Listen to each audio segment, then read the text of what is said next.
Rica when I was 5, and then moved to Leverett, and then Montague, and then Amherst, and then Northampton, then Greenfield, then Deerfield, then Shelburne, then Northfield, then Coleraine. I think that's it. But so that's like my real childhood, and there are like the swimming pools in the various rivers and the bridges and rose wings that we used to spend the summer. Yeah, Harper's Pond, freezing cold. It's the coldest pond in America. I don't know how, but all summer long it felt like there was ice on that. But that's where I would take people, and like there's like a lot of nostalgia for me in Western Mass. It's like the foothills of the Berkshires.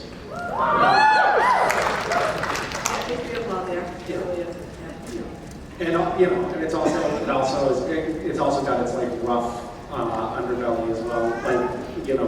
Like the hub for a lot of my growing up was this town, Greenfield, Massachusetts.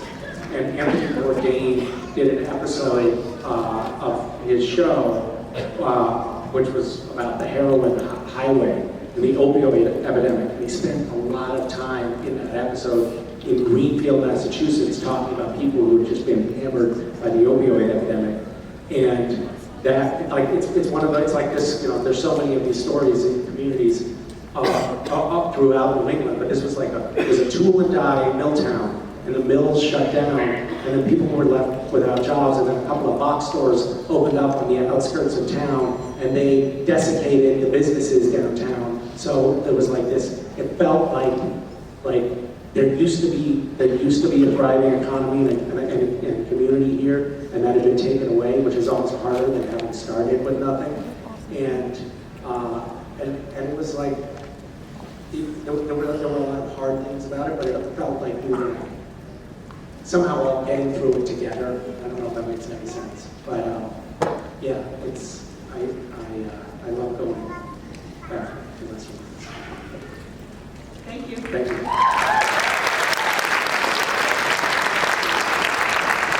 So I have a little story. Last summer, I believe it was last summer. It was the summer before last. I went to middle school in Greenfield, Massachusetts, and me and my still best friend met in 7th grade in this school. And there were 2 teachers who were married to each other, who had they were our teachers in 7th and 8th grade, and they had a real impact on us. It was more, the husband really had an impact on me, and the wife was really a mentor to my still best friend. And they had they turned 80, and they had a celebration of life because they both got some health issues, and they realized, like, I think we'd rather get everybody together and have a celebration of our life before our funeral, so we get to see it. And it was such a sweet thing to do. And they invited me and my friend Darius to come to this event. All these years later, it's really 40 years on. And we gave speeches at this event with a couple hundred people there who had known them for their whole lives. And it was such a lovely thing for me to actually be able to share with these 2 people the gratitude that I had for them taking these 2 kids and really, it kind of conveyed to us, we believe in you can do something with your lives. And they took the time and attention to help us gain a footing in that very fragile phase of life. And I'll forever be grateful for them. But somehow, it felt like the kind of thing that would happen in Massachusetts. Like the teachers that I had growing up in this shitty little town. Sorry, Greenfield, I love you. The teachers that I had just were they were pouring their blood, sweat, and tears into these kids. Like it was the only thing that mattered in the world. And that's there's something about that fiery commitment to community that feels unique to me. And maybe it's just because that was the community that spawned me, I don't know, but I feel like I don't see that when I go other places in the world.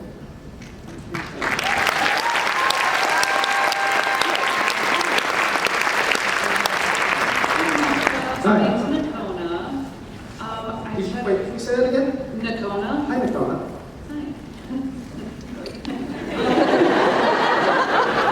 My question for you is, what would Castiel's very secret guilty pleasure on Earth be?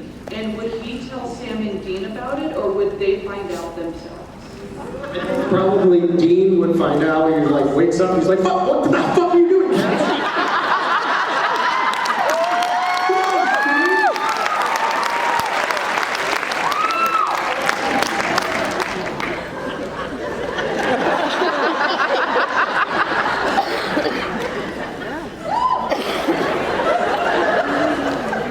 I can't believe you brought that up.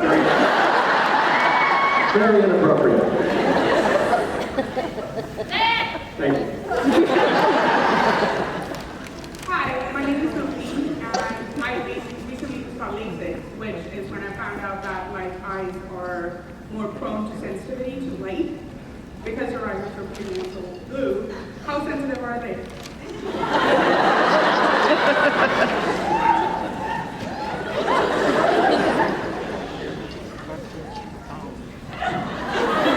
Is that your ringer? Your dad's calling? Do you want to take? Should I talk to him?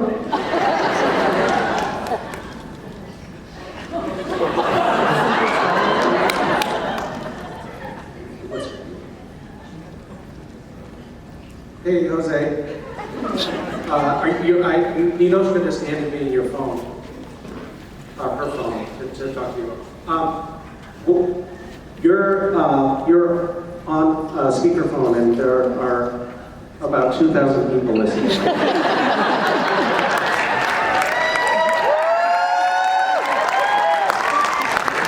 Do you know where your daughter is right now? Here she is. Yeah, well, she's doing some pretty unsavory stuff. So I think you should know that she's joined a cult.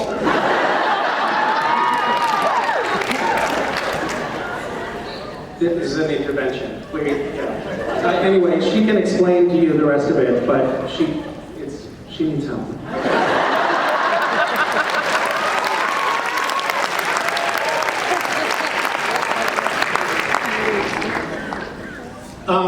Have you used that pickup line before? Because I feel like it's very, very effective. It takes you, because a lot of them are like, are you an angel? Did it hurt when you found our Earth because you're an angel or something like that? But yours is subtle because it feels like you're just complaining about medical drama. And then it takes a right turn, and suddenly you're like, oh my God, I am pretty. I will tell you that for most of my life, I had perfect vision. In fact, my vision was like 2015, which is better than 2020. And I was always like, I don't need glasses because I don't read books. And then all of a sudden, when I turned 48, it was like, what the hell is going on? Why did everyone get blurry? And it's like, it's very hard to read. But I don't think you can fix that with LASIK. Since I was 5. You have a young person's problem, and I have an old person's problem. You kind of undermine your pickup by calling me old.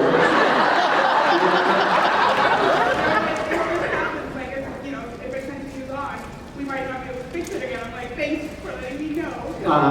It's so much funny, so.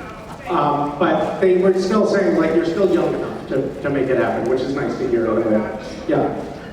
Or they were just trying to take your money. Yeah.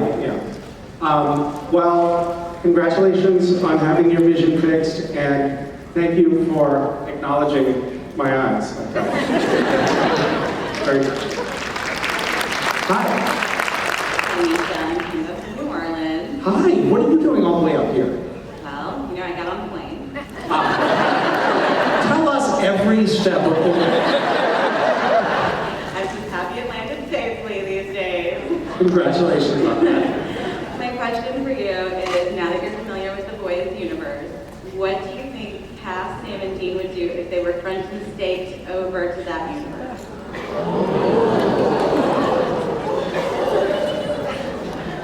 Jesus, I don't know. I shudder to think. They would probably try to do like a reunion hero-gasm party or something. They're quite, some of those, Castiel probably could give a lot, could give Homelander a run for his money. I'm talking about Castiel season 4 or 5, not Castiel season 13, where he was like, I'm so tired. Suddenly Castiel became an old Italian woman. I'm so tired, I can't do it anymore. But what happened to him? What happened to that fucker? He was like, he came out of the gate so strong. He could do everything. He could time travel. He could teleport. He could just raise his hand and knock a wall down. And then by the end of it, he was like, get away.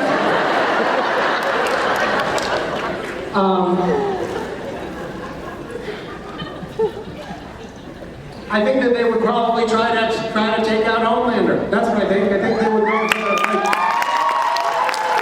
they always go for the top.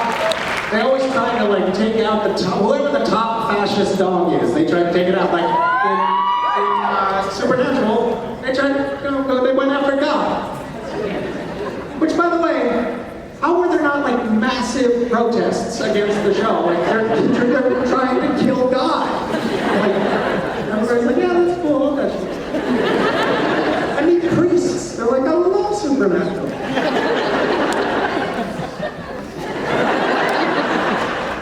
Thank you. Hi. Hi, Misha. My name's Lauren. Hi. And my question is, if you found yourself in a Freaky Friday body swap type of Jamie Lee Curtis, Lindsay Lohan situation, whose body would you want to wake up in, and keeping in mind that Whose body would I want to wake up in? your body as well. I don't like the way you phrased it.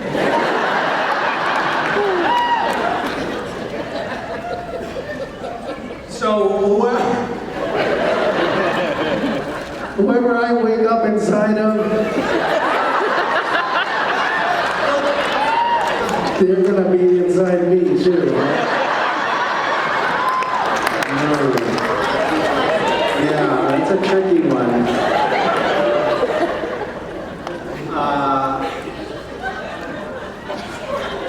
I really feel like I've been painted into a corner with how the question was phrased. I think I would probably. This is for Castiel or for me? Oh, I've got a great answer. Castiel.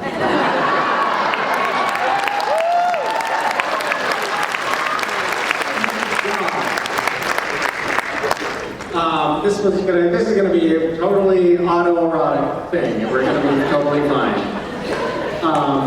And I would finally be able to say that iconic line, gas, get out of my ass.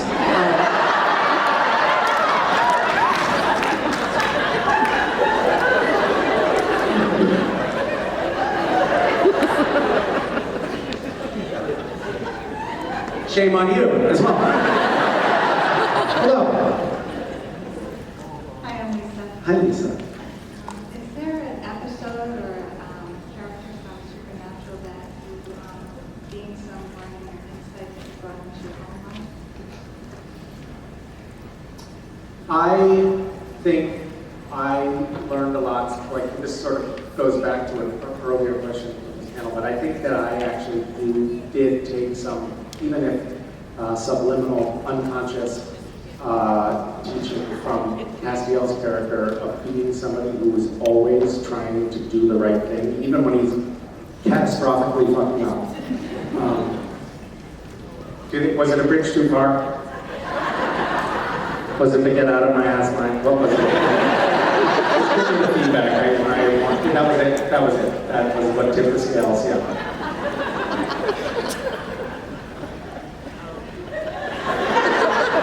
It's good to be able to get this real-time feedback. Like, we're leaving, okay, so that's a bit too far. You know? And thank the rest of you for sticking around.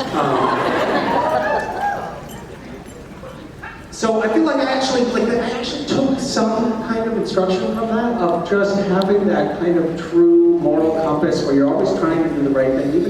Even if you screw up, you pick yourself up, and you start again, and you try again. And then I would say, in a more practical level, working on that show for so long. I worked on Supernatural for 12 years, and we worked with cast and crew who had largely been there for even longer than I had. A lot of the, our camera department, much of our camera department was there from day one. And 15 years working on a show that starts at 7 o'clock in the morning every Monday and ends at 3 or 4 o'clock in the morning the following Saturday every week, working through the night over and over again, often outside in the driving lane in Vancouver when it's 35 degrees, and no one ever complained and no one ever dropped the ball.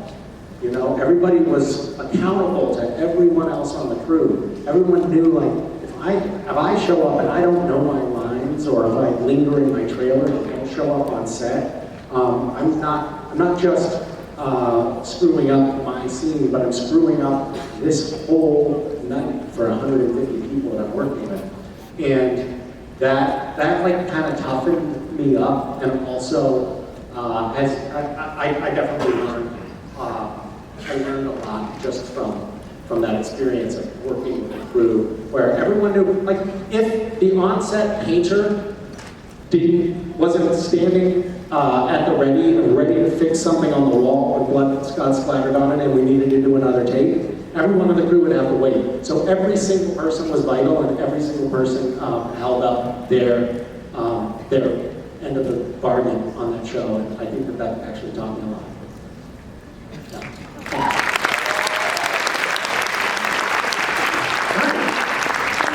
I'm pretty good. How are you? My name is Melissa. Hi, Melissa. My question is kind of a two-parter. Okay. I first was wondering, your Misha voice is very calm and soothing, but your Castiel voice is very deep and gravelly and serious. So I was wondering where that came from when you were building the character, and I was wondering if you might say particular lines for that. Yes. So the Castiel voice that you hear, you notice, like, I don't have a Boston accent, even though I'm from Boston. I work very hard to get rid of that. I also, like, the Castiel voice is actually my natural voice. And this is an affected voice that you're hearing right now. And I do it so that I'm less intimidating to people. Because that sort of like my natural, like, just like deep, overpowering masculinity that comes through is often a bit much for people. So I've trained myself to speak with this effect. But it's, my natural voice is very much that Castiel voice. So I was wondering if you might, for me and for the rest of the crowd, call me ass butt. Hey, ass bud.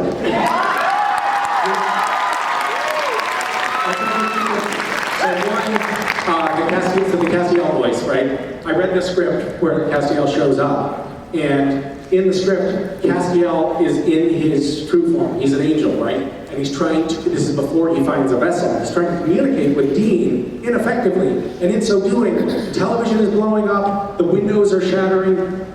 And so I thought, oh, well, that makes sense. What I'll do is I'll give him this like deep, commanding, gravelly voice because of this little seed in the script. And his voice was causing things to break. At the time, I thought I was going to be doing 3 episodes of Supernatural. I didn't fucking know. It was going to be 12 years. I would have gone another way.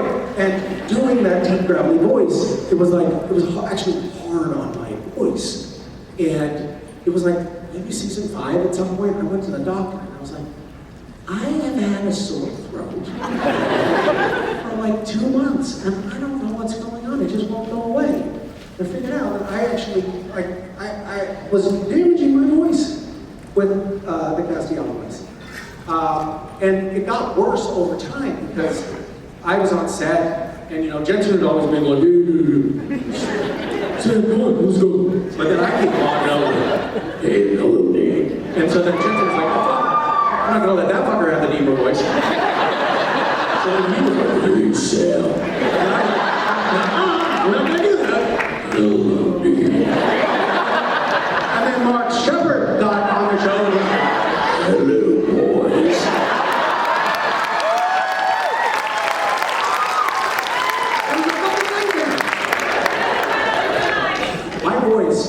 My voice started to make weird popping sounds. Like there was something like it was giving out, right? And the sound guy came up to me one day and he was like, Misha, we finally figured out what's going on. I bought all new microphones because I thought there was something wrong with the microphones.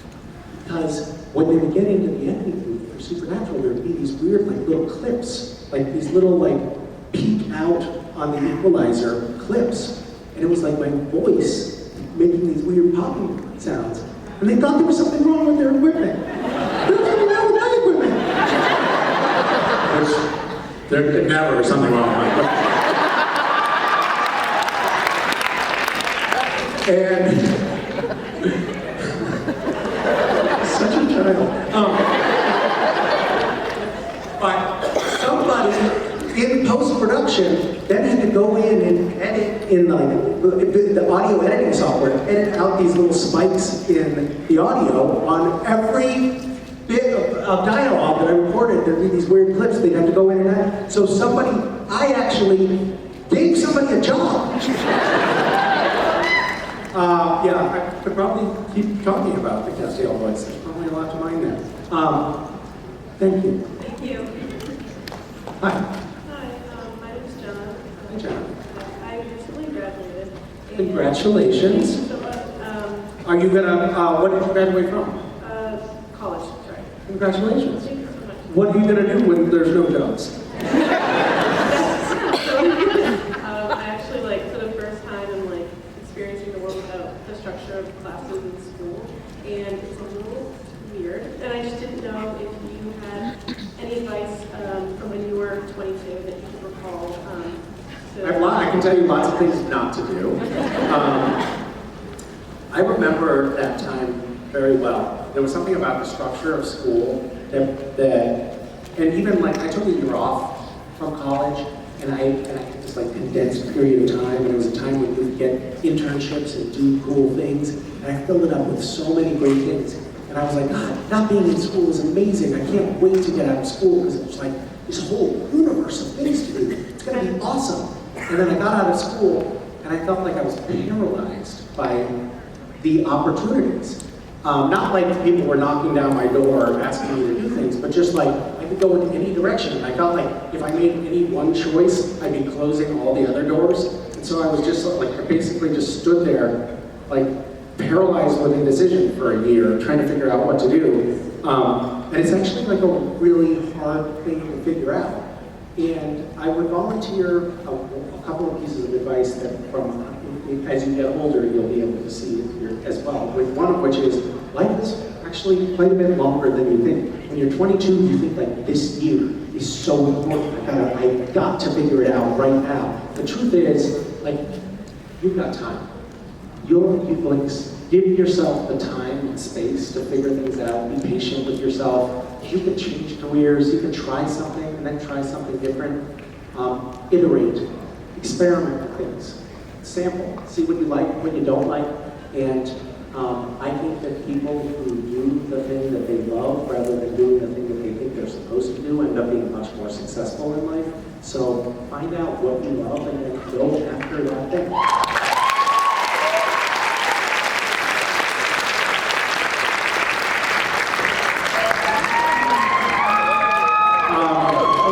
Hi guys. I don't think this has ever happened before, but you'll notice standing in the wings. Oh my God, maybe you have all the questions. Not a soul. Wow. Yeah. How are you doing? No, I've been, in the last 15 minutes, I've been trying to ask, did anybody have anything that they want to ask? And nobody wanted to hear anything. In fact, they were just booing before you guys got here. Thanks for showing up. Hey, it's Misha. Save Misha. 2025 Misha. Yeah, very on it. I think, yeah, it speaks to your efficiency, I think. Very efficient. I get very quick, succinct, on the point answers. That laughter tells me maybe they weren't so on the point. Is that, I don't know why they're laughing. Something's amiss. Somebody must have farted. That wasn't well, ladies and gentlemen, you know him, you love him. He answered all your questions. Misha,